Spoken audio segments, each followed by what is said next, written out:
Hey, we're going to do a video today about can cops lie? You know, not only can cops lie, but everyone above them can lie. Now, I don't think they look at it as a lie.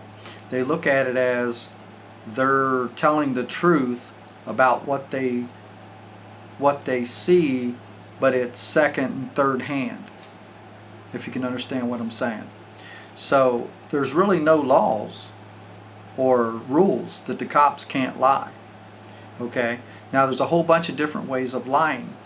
They can give their opinion and it really becomes true. They can write down a report. You know, they can listen to people on the sidelines or whatever it is, and they write it all down as the truth. So if you ever see them on the side of the road and they're looking through, through the scene or whatever it is, or at the scene of the crime, they're making up what the truth is. And that's fine if you really have the truth. But as they get experience and they become, more experienced officers, they end up finding out the little tricks that can be played on people, the little games that they play. And there's nowhere in their, code of honor or anything like that, or them swearing in, that they can really get in trouble, because once they're an officer, they can say whatever, they can make up whatever they want. If you've seen any other videos on YouTube, you'll see some stuff that they do, and it's crazy. So they're talking at the scene, and they're basically, it's their opinion. So sometimes they don't really come out and lie, but whenever they need to fill a blank, they'll put in what they believe, or they'll brainstorm with a few officers, or whoever else is there, and they'll write it down as the truth. And it'll appear like they have first-hand knowledge. You should look up all these terms that I'm giving you, like first-hand knowledge. It's very, very critical in the legal world. It really isn't the crime that they're doing, that they're talking about. It is for a minute, but then it turns into a security. The way they lie and the way the system way they have to put it together according to the rules. Sometimes there is no rules. They make it up as they go. And anyone that doesn't know that, is from the Stone Age. It's that simple. So the officer writes down and talks and thinks, at first when he's starting the job, he'll honestly try to do it. But then as he sees how it goes, and how criminals don't like him, and how they're the good guys and the criminals are always the bad guys, or whoever it is they're talking to, they will write down a little bit different version. They will stretch things. They will take what you say and twist it. And then the people, they weren't sworn to anything that they talked to. They didn't swear to anything. So it really, you would think by now in this day and age that there would be some rules that they would go by and a standard way of doing it. But it seems like once they learn that, they find the holes that are in their investigation, and they see what they got away with. They'll notarize documents and swear to it, and they never saw anything. So I guess you could call that a lie. Now, then what happens when they turn in that report? It's they will certify the complaint. So down below this video, I'm going to put certify and legally certify. So they're certifying the complaint. Okay, they're supposed to verify the claim, and there's links under my video that will show you if you go in and do your own research. So they say they're going to certify the complaint, which is inferior. They should be certifying or verifying the claim. So it's verifying the claim is much higher, because there's rules and things that they have to go by, and certain guidelines, and they have to really get real evidence, not circumstantial evidence. So they can go further and further out there looking for the little pebbles that have nothing to do with the crime to make it look like, well, it was I heard them say one time in a First 48 show, it was 5 blocks away. It was near the crime scene, an old pair of jeans in someone's yard.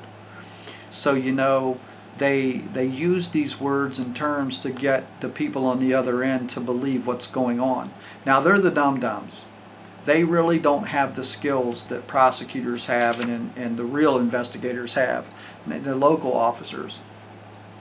So when the guys that are the patrol guys or the investigators on the scene, when they write up their reports, it's just that, it's a report. So that's really a form of lying. So the reason I'm telling you that is because an affidavit is sworn to differently. And if they get a report from officers or investigators and then the prosecutor gets it, you see how there's this chain of command. Once the prosecutor gets the reports from all of them, then he'll write up what he believes is true in a more legal fashion that will mature, because whoever the parties it was written against didn't come and complain. And most people never complain after that it's written wrong. We just run around saying they're just such liars, and they are. But they use ancient principles and these basic principles to make this affidavit mature. So then the cops do it, the investigators print in these reports, the prosecutor, he doesn't really verify the complaint or the claim on anything. It's certify the complaint, and they will say that the complaint is all they got to have. And it's really, it looks official, it walks official, it quacks official, but it's really, it's really not the way the system should be. It should be verifying the claim and having real proof and real evidence and telling the truth. So, I seen a video that said, are police allowed to lie? Well, not only are they lying, the prosecutor's lying, they lie to the jury. Everybody does their own version of acting, which is a lie, and they try to convince you that what they're doing and the things they put together is really the truth, but it's the elements of the security that they're creating, and they're going to monetize against the real man that's using a corporate fictional name and doesn't know it. So everything's been a setup. So what they do is they will act like they have first-hand knowledge, and they will do these affidavits, and they will put the affidavits on the record and make them official. And then when you don't come in and you don't say, hey, I didn't do that, because you haven't seen the affidavit, they never give it to you, you're lucky if you get it in the discovery after it's already too late and they've already violated your rights 490 times. So then psychologically, they've played these games where you believe these certain things, and then all of a sudden, if you go look up Gary Spence, he wrote a book called How to Convict a Ham Sandwich. Those basic, I know, and somebody's probably laughing out there, but that really is a real book by a real guy. Now when the OJ trial happened, and they had that guy sitting there talking to him on the side as the trial was going on, that was Gary Spence. Now, you look him up and you can see that book, and you'll laugh all the way through how ignorant everything is, and how they lie so much, and how it's so easy and so vague to take someone through and get them convicted. Number one, the weaknesses in the system, the weaknesses in the defendant, and the weaknesses in the ambiguity in the legal system. It's very loose and ambiguous across the board. You can be, you can look like you're this much guilty, and they got you this much guilty, like the guy I saw in Texas that ran from the police, and the police kept running into him, and finally they catch him after, a 3-county chase. And every time a police officer, all different police officers hit the car, every time they did that, he got charged with murder. Attempted murder, and he got 500 years because they'd hit him enough times to make it add up to that monetarily and contractually. Everything is a contract, no matter what is going on, and it's all a taxable event. So when I see a video that says the police officer is allowed to lie, it's funny to me because I know all of these things. So what they'll do is they won't swear properly. They won't swear to their full commercial liability because they don't have first-hand knowledge.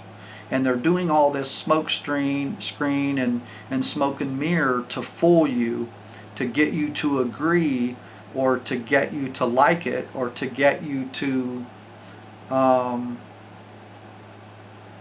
understand a certain thing that's probably not true, but you're going to say it is anyway. You know, even if you didn't do it.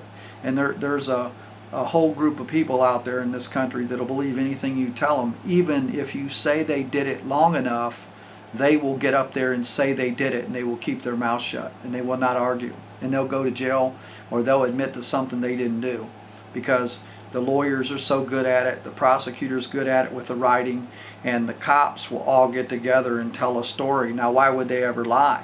Well, rank, you know, raises, vacations, hell, maybe even a Lamborghini if they tell enough.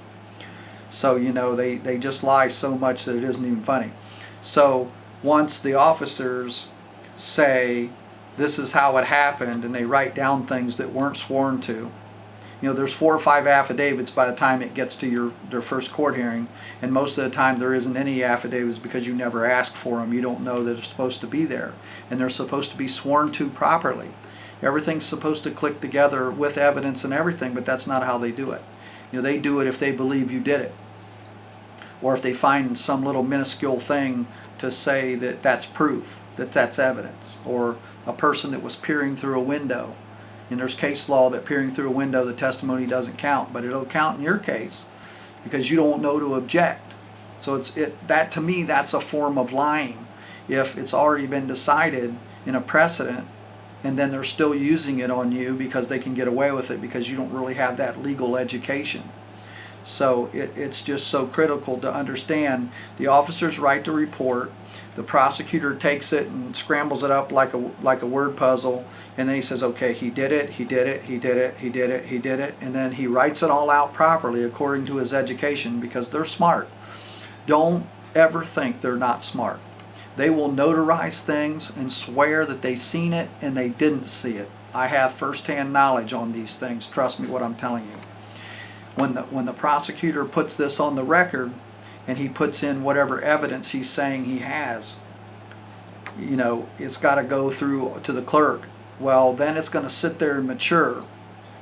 And then once it matures, say 30 days, depending on what it is, once it matures, he'll take that to the judge, probably do a non-response because you didn't respond and they never gave it to you and they never accused you or nothing. They'll even do secret things to the jury and everything. They then take that to the judge, you know, and they show it to the judge. See right here, says he did it, he did it, he did it, this is the evidence, and he never came in. He never wrote a counter affidavit. He never, you know, it's pleading by affidavit. He never, the party that's going to be the defendant never knew. So he couldn't come in and say, hey, I didn't do this. You know, we didn't fly a plane yesterday either, but why should I talk about it? So they write up stuff like that, take it to the judge. Judge says, okay, I see he's guilty. He didn't respond. Let me just get you a warrant. So then they get the warrant, and then they start their process. And these are supposed to be educated men that went to college, that are doing commercial agreements.